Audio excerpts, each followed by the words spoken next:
Hi everyone, स्वागत है आप सबका आपके अपने चैनल केयर क्लासेस में। आज के इस लेक्चर में हम सब देखेंगे क्लास 12th फिजिक्स। कल वाले लेक्चर में हम सब इसके पहले वाले लेक्चर में बोर का परमाणु मॉडल देख चुके हैं ना।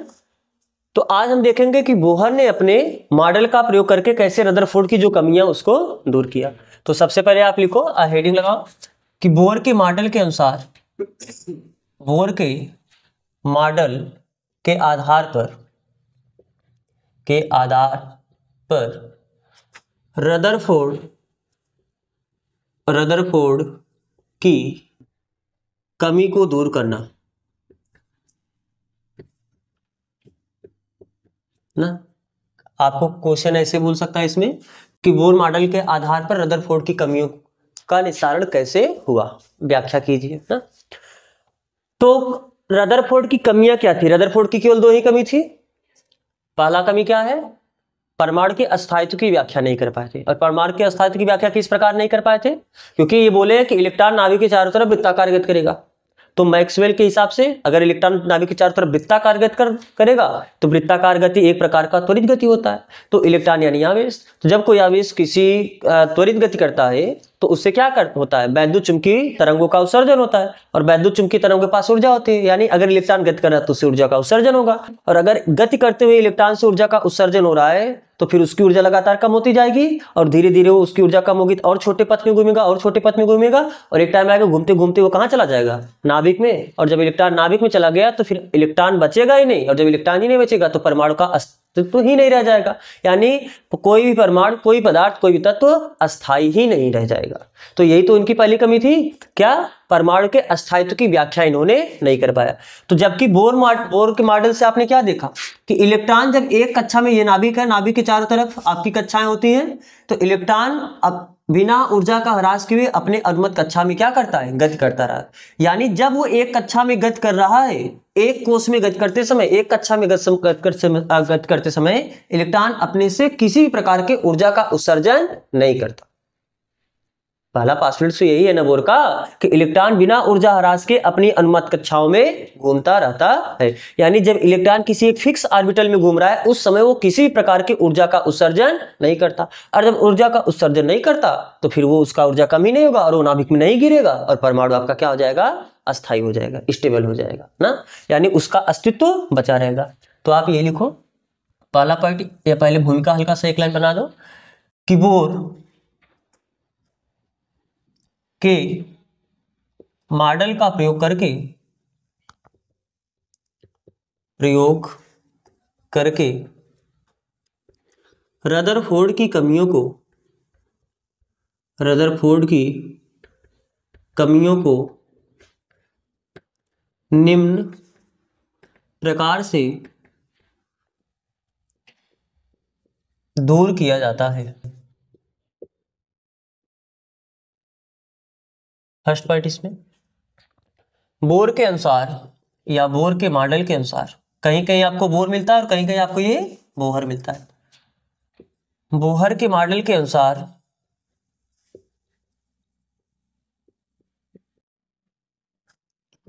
किसी कक्षा में, या आप एक वर्ड और लिख लेना ज्यादा बेस्ट रहेगा, किसी अनुमत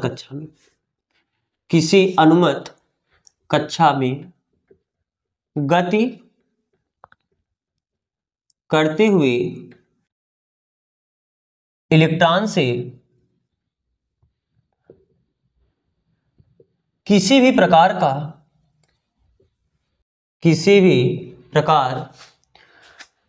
के ऊर्जा का उत्सर्जन नहीं होता है।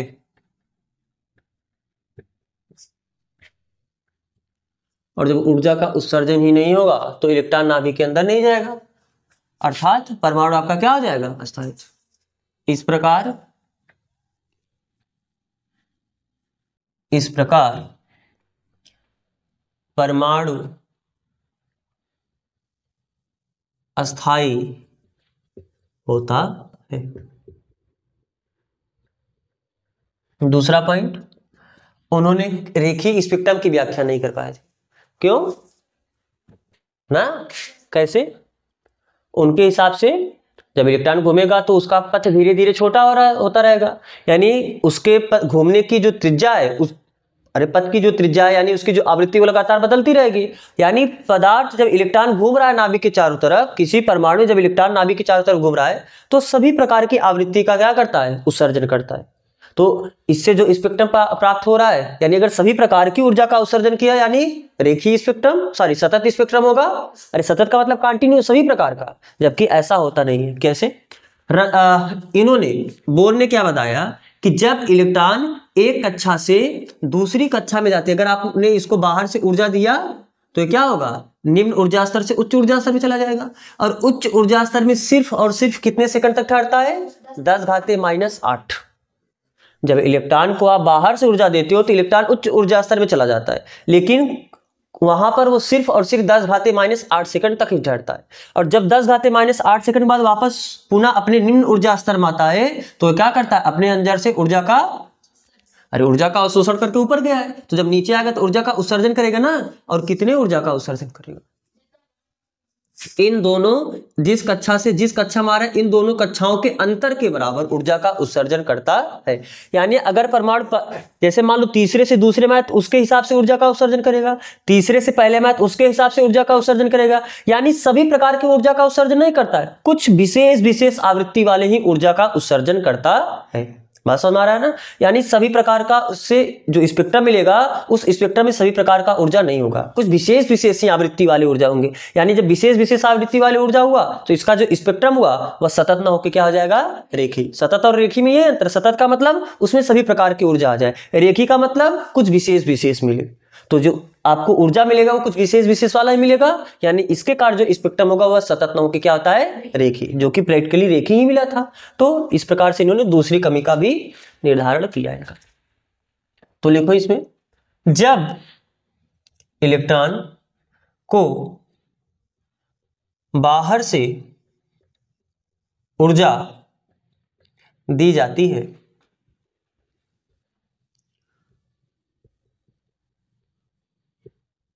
तो इलेक्ट्रॉन ऊर्जा का अवशोषण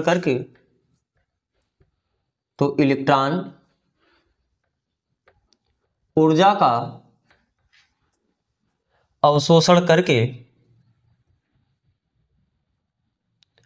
अवशोषण करके उच्च ऊर्जा स्तर में चला जाता है।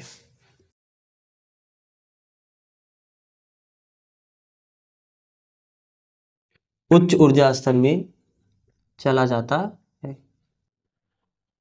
किंतु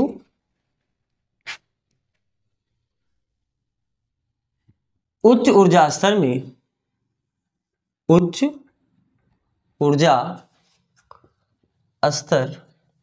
में सिर्फ कितने समय तक ठहरता है? 10⁻⁸ सेकंड तक ही ठहरता है, तथा पुनः निम्न ऊर्जा स्तर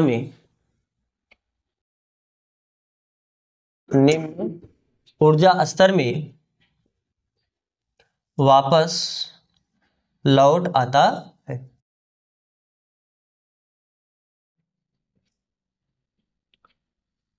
वापस लौटते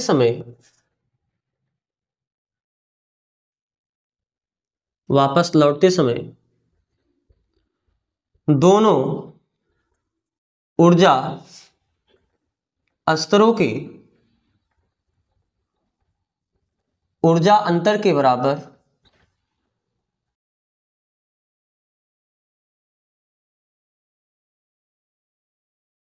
ऊर्जा का उत्सर्जन करता है।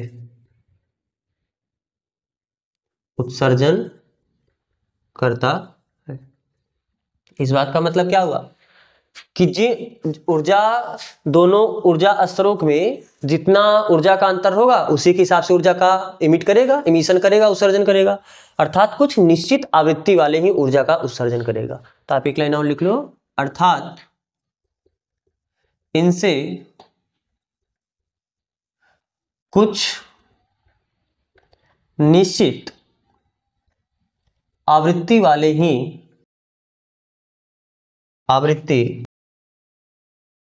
ही ऊर्जा का उत्सर्जन करता है। और यही लाइन आपका पूरा स्पेक्ट्रम का बेस बनाएगा ना, सिर्फ ये लाइन ऊर्जा का उत्सर्जन करता है, अर्थात इससे जो स्पेक्ट्रम मिलेगा वो सतत ना होके क्या होगा, रेखीय। रेखीय का मतलब कुछ गिना चुना ही ना, विशेष, अर्थात इनसे प्राप्त स्पेक्ट्रम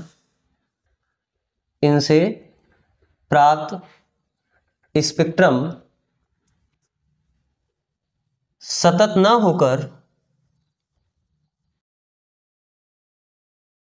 होकर रेखीय होता है।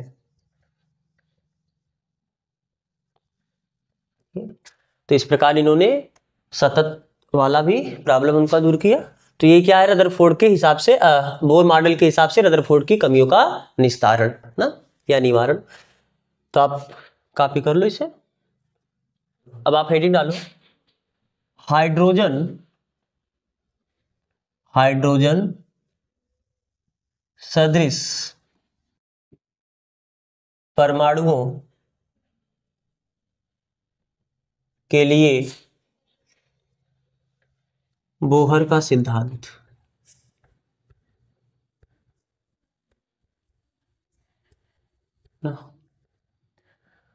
यहां पर हाइड्रोजन सदृश से तात्पर्य क्या, भी कल बात हुआ है ना। हाइड्रोजन सदृश का मतलब क्या है, हाइड्रोजन के जैसा। अब हाइड्रोजन के जैसे करने से क्या तात्पर्य है, जैसे हाइड्रोजन में आयतन कोश में सिर्फ कितने इलेक्ट्रॉन होते हैं, एक इलेक्ट्रॉन। यही तो होता है ना 1h1। आपको पता है कि जो परमाणु क्रमांक होता है यही इलेक्ट्रॉनों की संख्या होती है, यानी इसमें कितने इलेक्ट्रॉन है। तो अगर हीलियम का बात करते हैं, हीलियम का तो वैसे तो 2He4 होता है, इसका परमाणु क्रमांक कितना है, 2। इसमें इलेक्ट्रॉनों की संख्या कितनी है, 2। लेकिन अगर प्लस लिख दें, अब यहाँ पर ऐसे परमाणु भर हटा, वरना 4+ हो जाएगा ना। तो अगर He+ लिखा, यानी He में तो 2 इलेक्ट्रॉन होते हैं, अगर प्लस का मतलब 1 इलेक्ट्रॉन त्याग दिया, तो 1 इलेक्ट्रॉन त्याग दिया तब कितने इलेक्ट्रॉन बचेंगे, 1 ही इलेक्ट्रॉन बचेंगे। तो इसी का मतलब है हाइड्रोजन सदृश। फिर लिथियम 3Li7 होता है, तो यहाँ पर E का वैल्यू कितना है, यानी इलेक्ट्रॉनों की संख्या 3 है।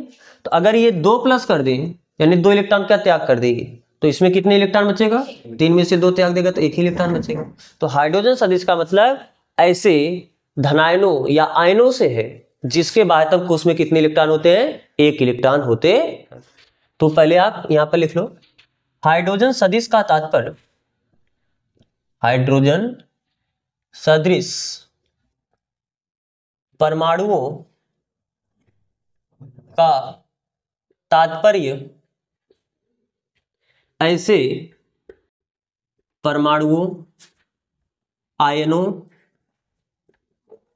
से है जिसके पास सिर्फ 1 इलेक्ट्रॉन होते, जिसके पास सिर्फ 1 इलेक्ट्रॉन होते। एग्जाम्पल में हाइड्रोजन हुआ, हीलियम He+, फिर Li2+, और इसी प्रकार से जो कुछ भी होंगे। तो इनका जो अभी आपने इसका जो मॉडल देखा वो सिर्फ ऐसे ही इलेक्ट्रॉनों के लिए अप्लाई होता है जिनके पास सिर्फ कितने इलेक्ट्रॉन होते हैं, 1 इलेक्ट्रॉन। ठीक है, अब ध्यान से समझो। अब इसमें हमको क्या करना है, अब मान लेते कोई एक इलेक्ट्रॉन है कि इलेक्ट्रॉन नाभिक के चारों तरफ वृत्ताकार गति करता है। आपको पता है कि परमाणु के सेंटर में क्या होता है, नाभिक पे क्या होता है, आवेश ना, प्रोटॉन और न्यूट्रॉन होता है, और उसपे कौन सा आवेश होता है, धनावेश। और नाभिक के चारों तरफ आपको ये पहला कोश है, फिर ऐसे दूसरा कोश होता है, फिर तीसरा कोश होगा, और इसी प्रकार आगे कोश बढ़ता जाएगा ना। मान लेते कोई एक इलेक्ट्रॉन है, अब ऐसे पहला कोश, दूसरा कोश, तीसरा कोश, हम मान लेते हैं nवां कोश। ये कौन सा कोश है, nवां कोश। तो कोई इलेक्ट्रॉन nवें कोश में, अब nवें कोश में है तो यहां तक कुछ त्रिज्या होगा कि नहीं, त्रिज्या होगा। अरे त्रिज्या क्या होगा, त्रिज्या जब ये वृत्ताकार गति करेगा तो हर वृत्ताकार पथ का एक त्रिज्या होता है। मान लेते हैं इस इलेक्ट्रॉन की त्रिज्या कितनी है, Rn। पहले कोष की त्रिज्या को हम R1 बोलेंगे, दूसरे कोष में जो इलेक्ट्रॉन है उसके लिए त्रिज्या को R2 बोलेंगे, तीसरे के लिए R3 बोलेंगे। तो nवें कोष के लिए हम लोग क्या बोल लेंगे, Rn ना। और हर कोष में इलेक्ट्रॉन का कुछ निश्चित वेग होता है, यानी जैसे पहले कोष में इलेक्ट्रॉन का जो वेग होगा उसको हम v1 बोल देते हैं, दूसरे कोष में जो इलेक्ट्रॉन गति कर रहा होगा उसके वेग को हम v2 बोल देते हैं, तीसरे कोष में जो इलेक्ट्रॉन गति कर रहा है उसके वेग को हम v3 बोल देंगे। तो हम बात करना है हमको nवें कोष के लिए, तो nवें कोष में जो इलेक्ट्रॉन होगा उसके वेग को हम क्या बोल देते हैं। तो यही मान के चलना है कि जब इलेक्ट्रॉन Rn त्रिज्या वाले पथ में, Rn त्रिज्या वाले वृत्ताकार पथ में गति करता है, उस समय उसका वेलोसिटी मान लेते हैं कितना है, Vn है।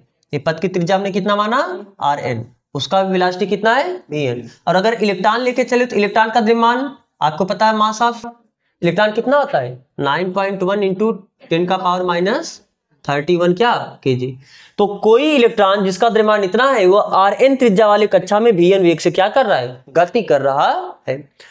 अब हमको निकालना है कि nवें कोष की त्रिज्या कितनी होगी। जैसे अगर पहले कोष में गति कर रहा है तो पहले कोष की त्रिज्या कितनी होगी, दूसरे कोष की त्रिज्या कितनी होगी, तीसरे कोष की त्रिज्या होगी। तो अगर हम nवें के लिए निकाल लेंगे तो n का वैल्यू 1 रख देंगे तो पहले के लिए मिल जाएगा, n का वैल्यू 2 हो जाएगा, रख देंगे दूसरे के लिए मिल जाएगा। तो हमको क्या निकालना है, nवें कोष में इलेक्ट्रॉन की त्रिज्या। फिर ऐसे nवें कोष में इलेक्ट्रॉन का वेग, अगर nवें कोष में इलेक्ट्रॉन का वेग मिलेगा तो n का वैल्यू 1 रख देंगे तो पहले कोष में इलेक्ट्रॉन का वेग मिल जाएगा, दूसरे कोष में। फिर इतना ही नहीं, हमको ये भी निकालना है nवें कोष में इलेक्ट्रॉन का ऊर्जा कितना होता है।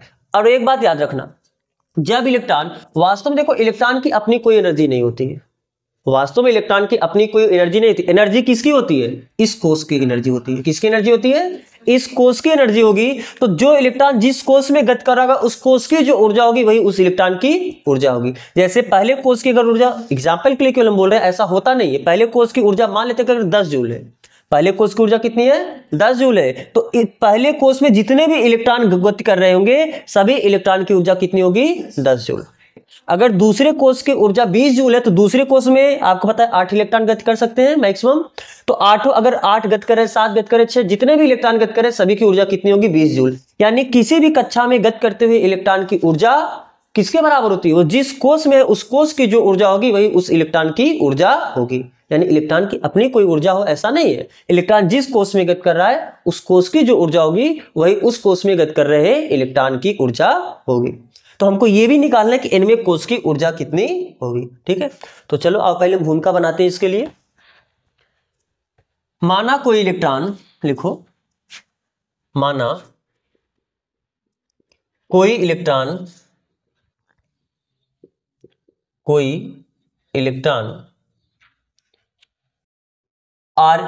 इलेक्ट्रॉन जिसका या जिसकी द्रव्यमान me लिख दे, me का मतलब मास ऑफ इलेक्ट्रॉन ना, स्मॉल m लिखना, जिसकी द्रव्यमान me है Rn त्रिज्या वाले वृत्ताकार पथ पर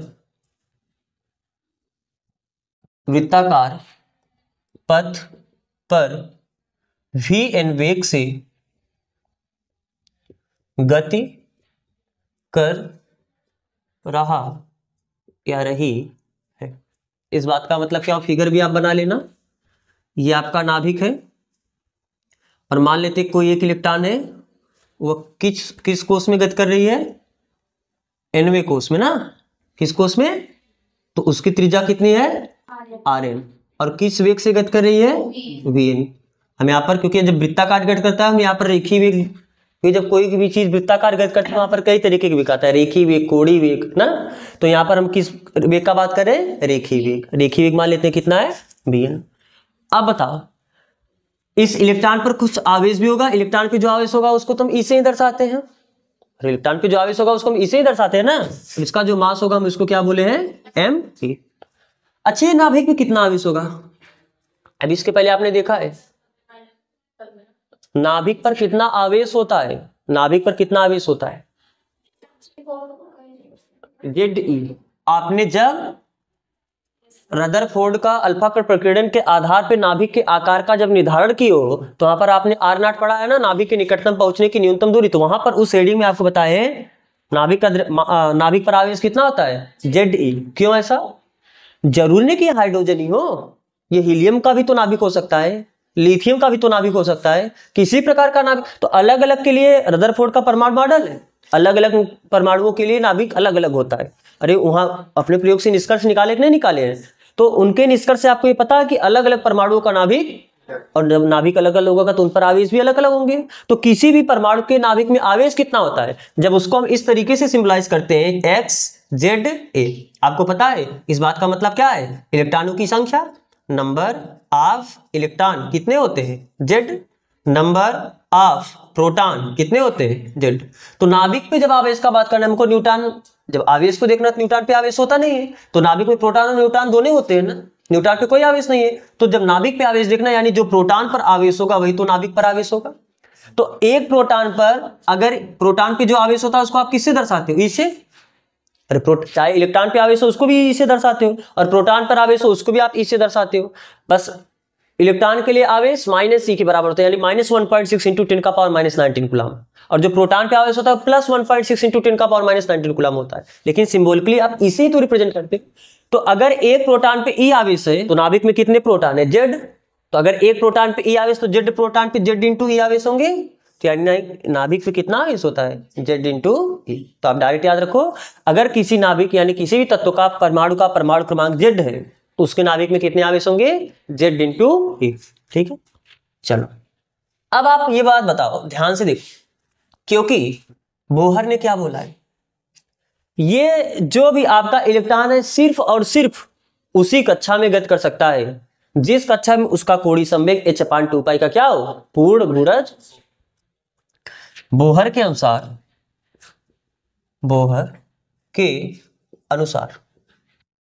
क्या,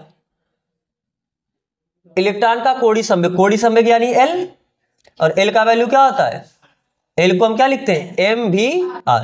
अब हम यहां पर L नहीं लेके चलते, यहां पर मास किसका लेंगे, इलेक्ट्रॉन गति कर रहा है तो इलेक्ट्रॉन ही लेंगे, v की जगह हम vn लिख लेंगे, क्योंकि हमको nवें कक्षा में इलेक्ट्रॉन गति कर रहा है तो nवें कक्षा में उसका वेग कितना होगा, vn, और r rn, क्योंकि इलेक्ट्रॉन अगर nवें कक्षा में घूमेगा तो हम rn लेंगे, यानी nवें कक्षा की त्रिज्या लेंगे, और nवीं कक्षा की त्रिज्या को आपने किस rn से दर्शाया।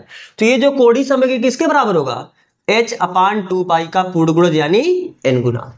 कल आपने लिखा है ना mvr बराबर nh/2π, इसको मान लेते हैं समीकरण नंबर 1। अब आप ये बताओ, कोई भी चीज अगर वृत्ताकार गति करेगा तो नाभिक पर हमेशा सेंटर की तरफ, केंद्र की तरफ एक बल लगता है, उस बल का नाम क्या है, अभिकेंद्री बल। जब भी कोई कण वृत्ताकार गति करती है तो केंद्र की तरफ सदैव एक बल लगती है, इस बल को हम लोग क्या कहते हैं, अभिकेंद्री बल। और आपने पढ़ा है अभिकेंद्री बल का फार्मूला क्या है, F बराबर mv²/r, अभिकेंद्री बल का फार्मूला होता है। तो ये अभिकेंद्री बल यहां पर लगाएगा कौन, क्योंकि देखो ये नाभिक है, नाभिक पे धन आवेश है, ये इलेक्ट्रॉन है, इलेक्ट्रॉन पे ऋण आवेश है। तो क्या ये जो नाभिक है इलेक्ट्रॉन को अपनी तरफ खींचना चाहेगा, नहीं खींचना चाहेगा, तो यही जिस बल से खींचना चाहेगा वही बल तो अभिकेंद्री बल का कार्य करेगा कि नहीं कार्य करेगा। तो हम लिखते हैं क्या, कि जब इलेक्ट्रॉन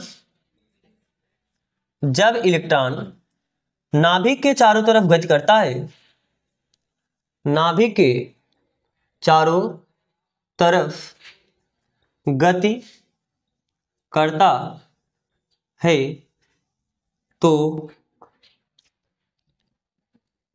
नाभिक के कारण इलेक्ट्रॉन पर लगने वाला बल, नाभिक के कारण इलेक्ट्रॉन पर लगने वाला आकर्षण बल, इलेक्ट्रॉन पर लगने वाला आकर्षण बल कितना हो जाएगा। देखो आपने यहां पर क्या लिखा है, अगर कोई भी इलेक्ट्रॉन नाभिक के चारों तरफ गति करेगा तो नाभिक के कारण इलेक्ट्रॉन पर बल लगेगा, और यही तो हम आकर्षण बल लिखना चाहते हैं। कूलॉम के नियम से आकर्षण बल दे सकते हो, नहीं दे सकते हो। अरे क्या होता है फार्मूला, F बराबर kq1q2/r²। k का वैल्यू कितना होता है, दिस इंप्लाइज दैट, हम इसको ऐसे लिख दें Fe का मतलब इलेक्ट्रोस्टैटिक फोर्स, अरे वैद्युत स्थितिज ऊर्जा, कूलॉम का जो बल है वो तो उसको वैद्युत स्थितिज ऊर्जा बल ही बोलते हैं ना, वैद्युत स्थितिक बल। ई का मतलब इलेक्ट्रोस्टैटिक फोर्स, वैद्युत स्थितिक बल, ठीक है। तो ये कितना हो जाएगा, के का वैल्यू कितना है, 1/4π एप्सिलॉन नॉट। Q1 यानी पहला आवेश, तो पहला आवेश कितना है Ze, Q2 यानी दूसरा आवेश क्या है E अपान R स्क्वेयर, Rn का स्क्वेयर। तो हम इसको ऐसे लिख दे, क्या ये स्क्वेयर है, थोड़ा समझना। तो यहां से क्या मिला Fe यानी इलेक्ट्रोस्टैटिक फोर्स किसके बराबर हो जाएगा 1/4πε0 ZE स्क्वेयर अपान Rn स्क्वेयर। इसको मान लेते हैं समीकरण नंबर 2। चूंकि यही बल तो अभिकेंद्री बल का कार्य करेगा, अरे नाभिक जिस बल से खींच रहा है भाई, तो अब केंद्र में तो नाभिक ही तो बैठा है, तो केंद्र की तरफ जो बल लगता है वो केंद्रीय बल कहलाता है। और अभिकेंद्री बल का फार्मूला होता क्या mv स्क्वायर अपान r। तो एक काम करो, पहले आप इसको कॉपी करो, फिर इसके आगे हम लोग लिखे। तो आप इससे कॉपी कर चुके होगे। अब देखो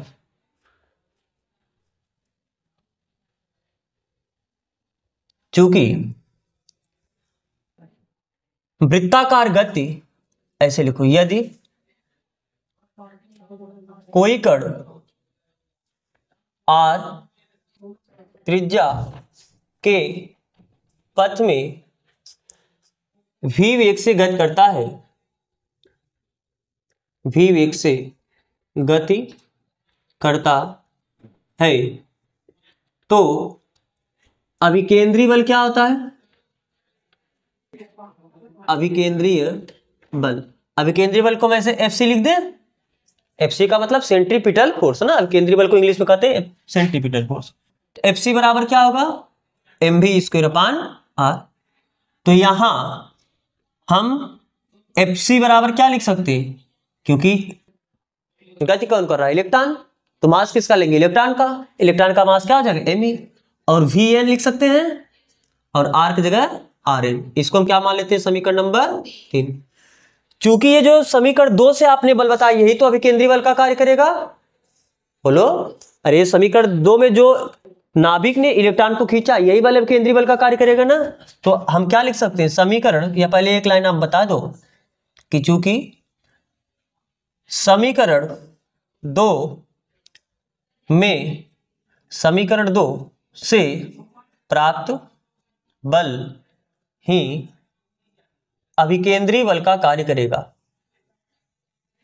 अभिकेंद्रीय बल का कार्य करेगा। अर्थात ये जो यहां पर आपने इलेक्ट्रोस्टैटिक फोर्स निकाला यही आपका क्या आ जाएगा सेंट्रीपिटल फोर्स। तो यहां से आप क्या लिख सकते हो Fe का वैल्यू क्या है mass of electron Vn square upon Rn, ये बराबर होगा Fc का वैल्यू कितना है, सॉरी ये हमने Fc लिख दिया ना, यहां पर आप ऐसे लिख सकते हो Fc बराबर Fe। तो Fc का वैल्यू आपने इतना लिखा और ये किसके बराबर होगा ये इलेक्ट्रोस्टैटिक फोर्स के। तो ये इलेक्ट्रोस्टैटिक फोर्स कितना है 1/4πε0 ZE स्क्वायर अपान Rn का स्क्वायर। अब देखो ये डेरिवेशन काफी लंबा चलेगा, आप पेशेंस से थोड़ा रख के आप करना, फिर अभी आपको बाद में बताएंगे पूछता क्वेश्चन कैसे, पूरा एक में ही इतना डिटेल में नहीं पूछेगा ना, इसका पार्ट वाइज पूछता है। तो लेकिन पहले हम लोग एक में ही पूरा डिटेल करते हैं इसका। तो आप ये नीचे भी कॉपी कर चुके होगे, हो गया आप सबका ना नीचे पूरा इतना। चलो हमको अब यहां पर रेडियस का वैल्यू निकालना है, क्या निकालना है रेडियस ना। तो हमें यहां से रेडियस निकालना, तो रेडियस कैसे निकालोगे, देखो ये एक Rn तो एक Rn कैंसिल हो जाएगा, तो यहां पर बचे कितना me Vn स्क्वायर बराबर 1/4πε0 ZE स्क्वायर अपान Rn। अगर हमको Rn का वैल्यू निकालना है Rn पक्षांतर करके इधर ले जाओ, तो Rn बराबर कितना हो जाएगा 1/4πε0, ऊपर तो ZE स्क्वायर बचा है और ये पूरा वैल्यू नीचे आ जाएगा यानी me स्क्वायर और Vn स्क्वायर।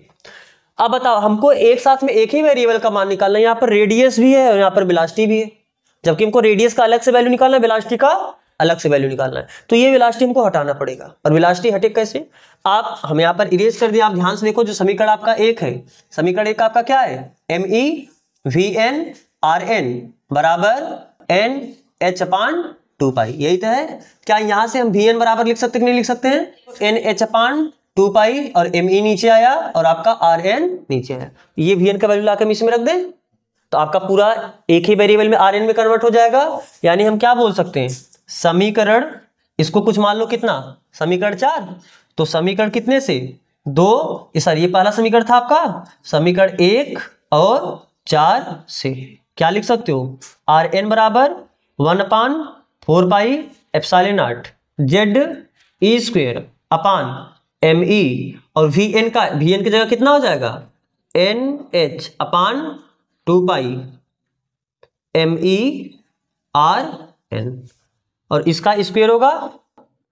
अरे जो Vn है, Vn का तो स्क्वायर करना है ना, यानी इसका क्या हो जाएगा? स्क्वायर। आप यहीं पर रीजन दे देना, क्या समीकरण 1 से अगर आप पक्षांतर करोगे तो Vn बराबर कितना मिलेगा? NH अपान 2 पाई ME Rn। अरे समीकरण 1 आपका यही था ना, समीकरण 1, और हमने इससे पक्षांतर किया तो Vn का वैल्यू यही तो मिला है कि नहीं मिला है? NH, यहाँ पर थोड़ा N और H में अंतर समझना, यहाँ पर चलो हम H को ऐसे बना दे रहे हैं, तो NH अपान 2 पाई ME Rn। आप इसको पहले सॉल्व करो, फिर यहां से, तो आप ये ऊपर पूरा कॉपी कर चुके होगे, अगर नहीं करे तो आप पहले कॉपी कर लो।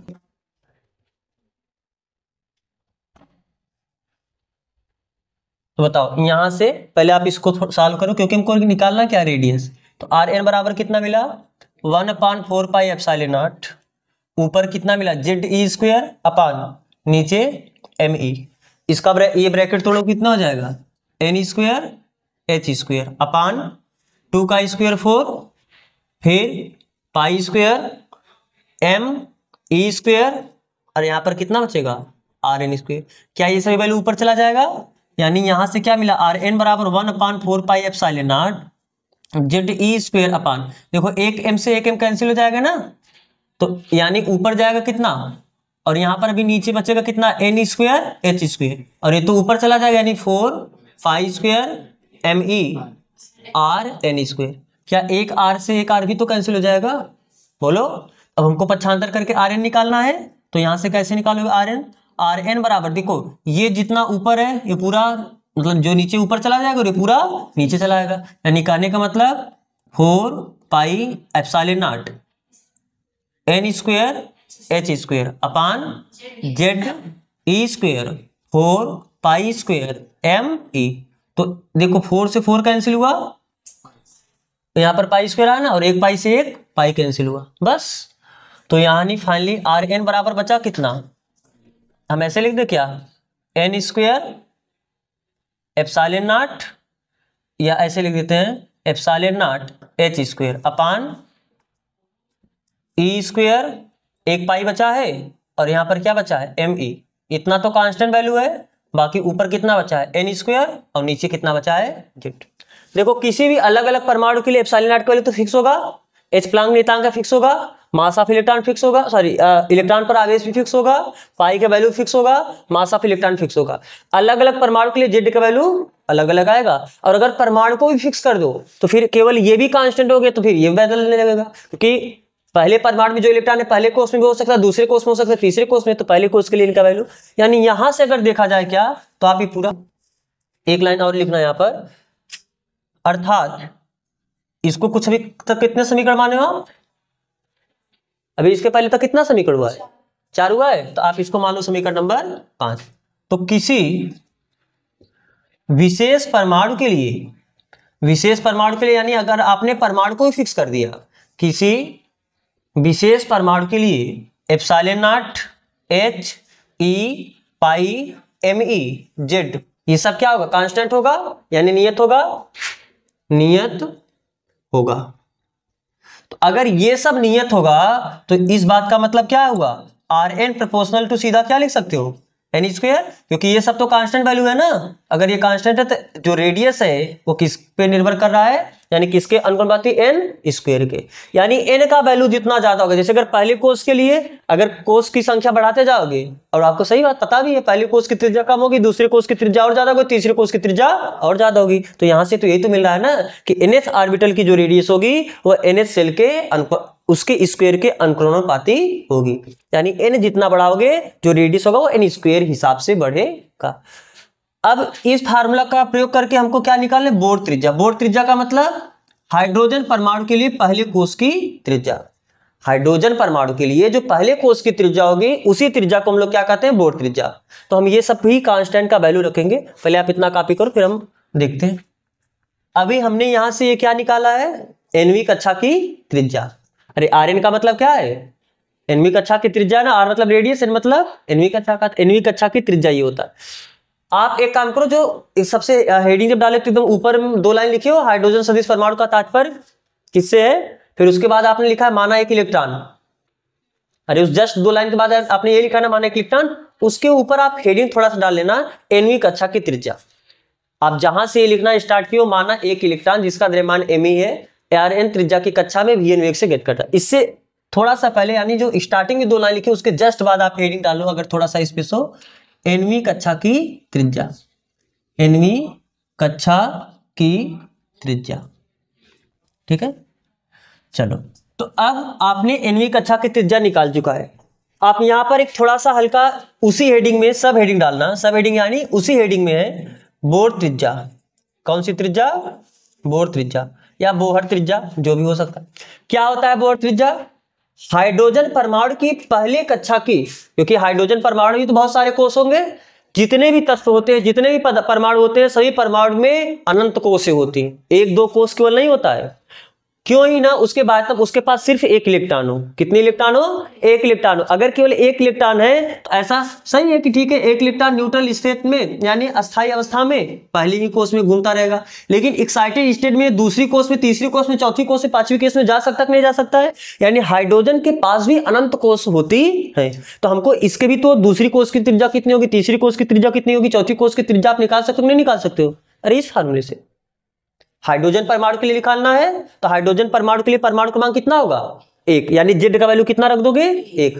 दूसरी कोष के लिए निकालना है, इनका वैल्यू 2 रख दो। 10वीं कोष के लिए निकालना है, इनका वैल्यू, बाकी ये सब कांस्टेंट वैल्यू आप जानते हो, तो आपको 10वीं कोष की ऊर्जा मिल जाएगी।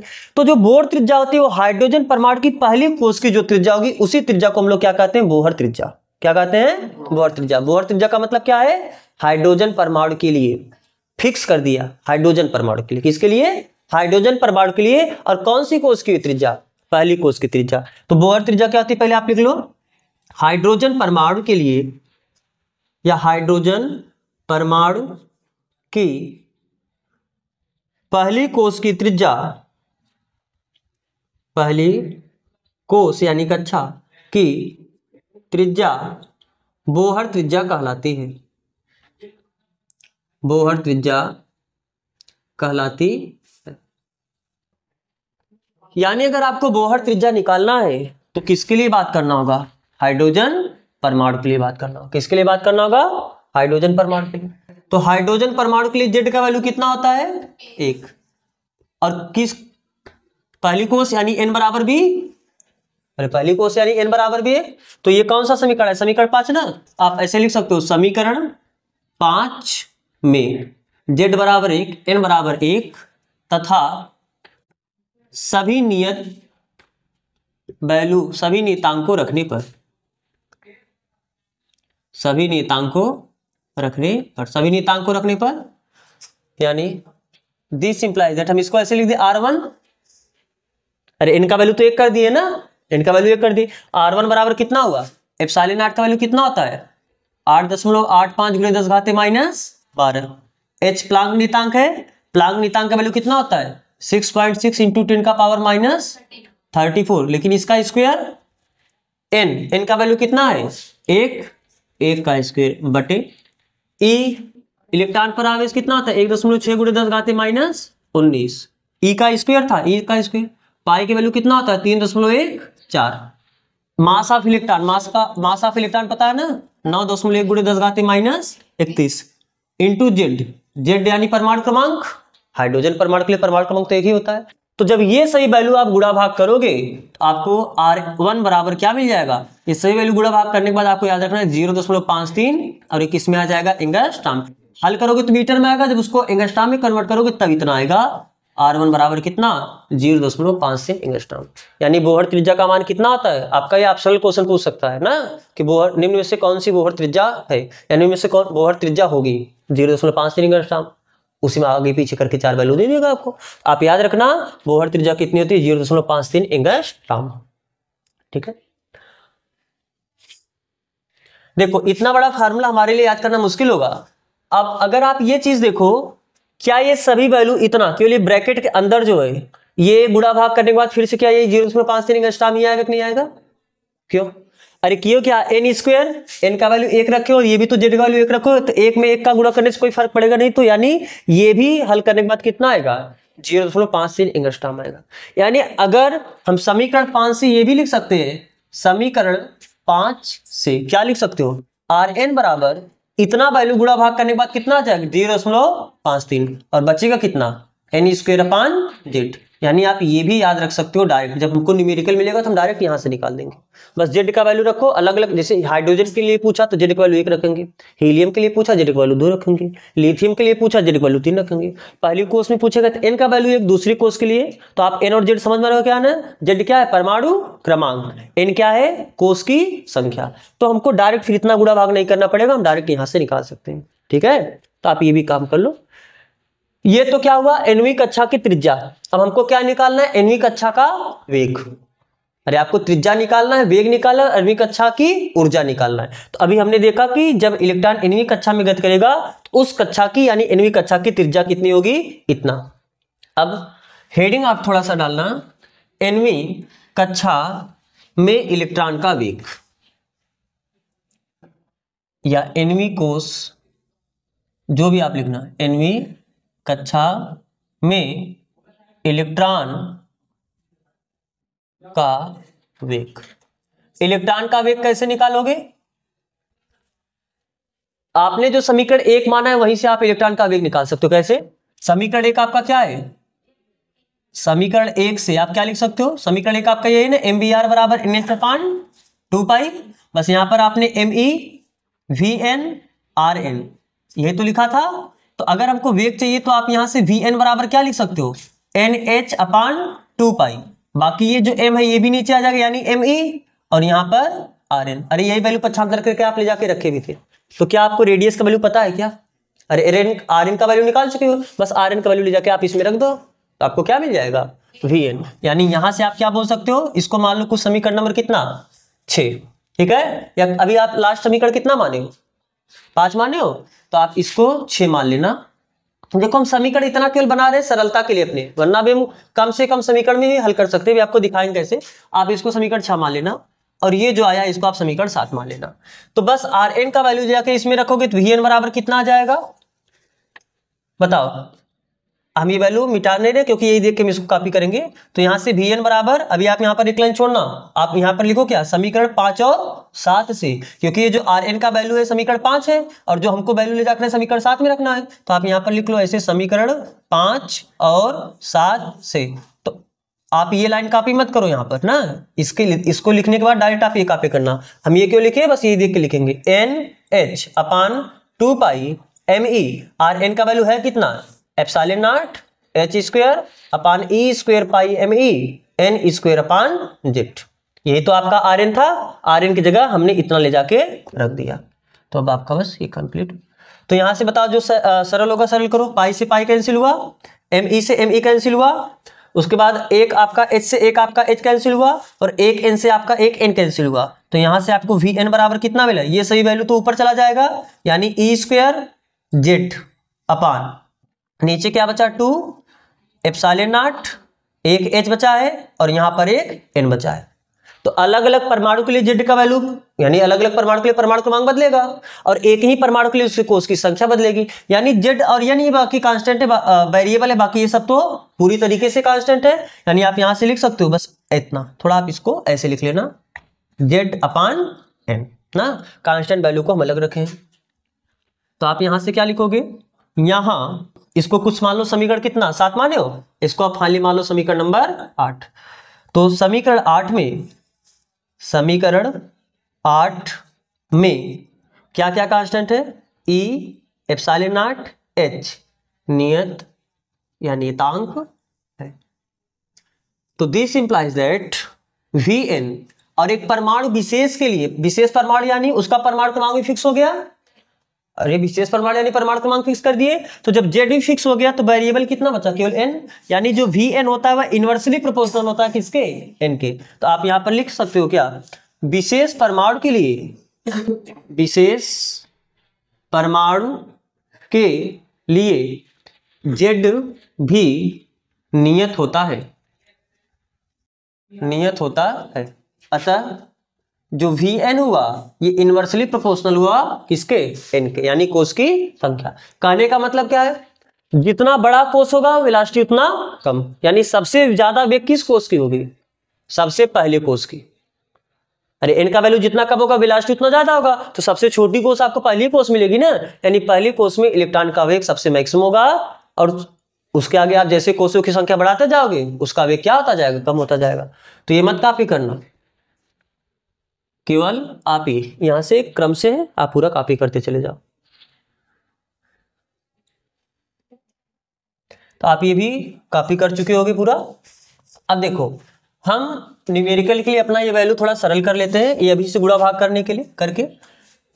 समीकरण 8 से, या एक आप काम ऐसे कर लो, पहले आप थोड़ा सा इसमें हल्का सा छोटा सा हेडिंग बना दो, हाइड्रोजन परमाणु के लिए, हाइड्रोजन परमाणु, हाइड्रोजन परमाणु यानी Z बराबर 1, हाइड्रोजन परमाणु की पहली कक्षा यानी n बराबर 1 के लिए Vn कितना हो जाएगा, Vn बराबर E स्क्वेयर, E यानी 1.6 × 10⁻⁻19 कूलम का स्क्वेयर अपान 2 एप्सिलॉन नॉट का वैल्यू 8.85 × 10⁻12 गुणे H का वैल्यू कितना होता है 6.6 × 10⁻34 गुणे Z का वैल्यू 1 और इनका वैल्यू भी 1। तो जब आप ये सभी वैल्यू गुणा भाग करोगे तो कितना आ जाएगा 2 की, आप याद रखना ना 2.1 × 10⁻6 मीटर प्रति सेकेंड। तो अगर ये वैल्यू इतना है, यानी हाइड्रोजन परमाणु के लिए पहले कोष में जो इलेक्ट्रॉन होगा उस इलेक्ट्रॉन का वेग कितना होगा 2.1 × 10⁻। तो वास्तव में देखो अगर यहां पर आपने 1 रखा, यहां पर आपने 1 रखा, तो जो वैल्यू मिला इसी की वजह से तो मिला है, यानी इसके जगह हम लोग इतना रख सकते हैं, नहीं रख सकते हैं। तो जब इतने की जगह हम इतना रख देंगे, यानी समीकरण 8 से हम क्या लिख सकते हैं, समीकरण 8 से Vn बराबर इतने की जगह हम कितना लिखते हैं 2.1 × 10⁻6 और Z अपान n। ये आपका क्या हुआ, nवें कक्षा में इलेक्ट्रॉन का वेग। तो अगर कभी आपको क्वेश्चन पूछेगा हीलियम के लिए तीसरी कक्षा में इलेक्ट्रॉन का वेग बताइए, तो हम सीधा हीलियम के लिए यानी हाइड्रोजन हीलियम, हीलियम के लिए Z का वैल्यू 2 होता है, और तीसरी कक्षा में पूछा तो n का वैल्यू 3 रख के बस गुणा भाग कर देंगे, आ जाए। तो बात समझ आ रहा है ना। तो हम डायरेक्ट जब न्यूमेरिकल करना होगा तो हम इस फार्मूले का यूज करेंगे। आप इसको कुछ मान लो समीकरण नंबर 8 है, इसको मान लो समीकरण नंबर, ठीक है। देखो ये हम हर एक स्टेप लेके चल रहे, इसलिए आपका इतना डिटेल हो रहा है, वरना आप देखो केवल आप याद होगा तो आप अपने मन से कर सकते हो, लंबा नहीं जाएगा। कैसे, अभी तक हमने सबसे पहले आपने क्या निकाला, रेडियस, रेडियस आपने कैसे निकाला है, आपको पता है कि बोहर का परमाणु मॉडल से MVR बराबर क्या लिख सकते हो NH/2π। एक समीकरण आपका ये हुआ। जब इलेक्ट्रॉन आपका क्या करेगा, वृत्ताकार गति करेगा तो उसमें अभिकेंद्री बल लगेगा, तो अभिकेंद्री बल यानी सेंट्रीपिटल फोर्स ये किसके बराबर होगा, वही जो इलेक्ट्रोस्टैटिक फोर्स लगेगा यही तो होगा। सेंट्रीपिटल फोर्स कितना होता है mv²/r, इलेक्ट्रोस्टैटिक फोर्स कितना होता है kq1q2/r², यानी 1/4πε0 q1 यानी ZE और Q2 यानी E/r²। हम E और E को क्या लिख सकते हैं E², तो R से R कैंसिल हुआ, तो यहां से हम क्या लिख सकते हैं, R का वैल्यू निकाल सकते हैं, नहीं निकाल सकते हैं। अरे R बराबर कितना हो जाएगा 1/4πε0 ZE², R को इधर भेजे, MV² को नीचे लेके चले गए। क्योंकि हमको रेडियस का वैल्यू चाहिए तो वेलोसिटी हटाना है, तो वेलोसिटी की वैल्यू हम यहां से निकाले, यहां से वेलोसिटी की वैल्यू बताओ कितना आ जाएगा V = NH/2π, और M भी नीचे आ जाएगा, और वेलोसिटी की वैल्यू निकाले R भी नीचे आ जाएगा, तो R बराबर कितना आ जाएगा 1/4πε0 ZE²/m। V की जगह कितना लिख सकते हो NH/2πmr, लेकिन इसका क्या करना है, अरे V का स्क्वायर करना है ना, V का वैल्यू यही तो लाके रखे हो, तो R बराबर कितना आ जाएगा 1/4πε0 ZE²/m, और यहां से क्या बचेगा n²h², और दो ये देखो ऊपर चला जाएगा, 2 का स्क्वायर 4, यहाँ पर π² m² r², 4 से 4 कैंसिल हुआ, 1 पाई से 1 पाई कैंसिल हुआ, 1 m से 1 m कैंसिल हुआ ना, और यहाँ पर 1 r से 1 r कैंसिल हुआ, तो यहाँ पर जो नीचे बचा है सब इधर चला जाएगा। तो यहाँ पर क्या बचा, ε0 नीचे था ऊपर चला गया, यहाँ पर n² बचा ये भी ऊपर चला गया, h नीचे था ये भी ऊपर चला गया, तो यहाँ पर बाकी हमको r निकालना है ना। अरे यहाँ पर 2 r था, 1 r कैंसिल हो गया, 1 r बचा है, तो r बचा है, बाकी जो ऊपर बचा है वो सब नीचे आ जाएगा, तो कितना हो जाएगा ZE², 4 भी कैंसिल है, एक यहाँ पर पाई बचा है, केवल एक ही पाई कैंसिल हुआ है, तो पाई, और बाकी यहाँ पर क्या बचा m। अरे 1 m भी बचा है ना, यहाँ पर 2 m था, यहाँ पर 1 m है, तो 1 m से 1 m ही कैंसिल, 1 m बचा है, तो जो ऊपर था वो सब नीचे आ गया। ये रेडियस का वैल्यू है। और आपको पता है एन स्क्वायर वेरिएबल और जेड वेरिएबल है, यानी r बराबर कितना आ जाएगा, epsilon not h upon E square pi m, और यहाँ पर बचा कितना, एन स्क्वायर अपान जेड। यही तो रेडियस का वैल्यू आया था। तो बस इसे हमने 15 समीकरण मान लिए। यही हुआ है ना, आपने ज्यादा समीकरण मान लिए, इसलिए आपको थोड़ा लेंथी लग रहा है। समीकरण हमने क्यों माना, क्योंकि इससे उससे मिलाना होगा तो हम समीकरण की सहायता से बोल सकते हैं यहाँ पर, तो समझने के लिए तो है, इससे फिक्स है। आपको एक बार बोहर का पास्टुलेट लेके चलना है, और आपको पता है सेंटीपिटल एक्सीलरेशन का काम, सेंटीपिटल फोर्स का काम कौन करेगा, जो इलेक्ट्रोस्टैटिक फोर्स है। बस इन्हीं दोनों को बराबर करोगे तो आपका मिल जाएगा। और जब एक बार आपको रेडियस का वैल्यू मिला, यही आर का वैल्यू आप ले जाके यहाँ पर रख दोगे, आपको किसका वैल्यू मिल जाएगा, वेलोसिटी का, यानी ठीक है। तो फिर अब जो ऊर्जा का वैल्यू है हम लोग अब अगले लेक्चर में करेंगे। फिर आज बस यही तक करते हैं। यहाँ तक जुड़ने के लिए आप सबका बहुत बहुत धन्यवाद।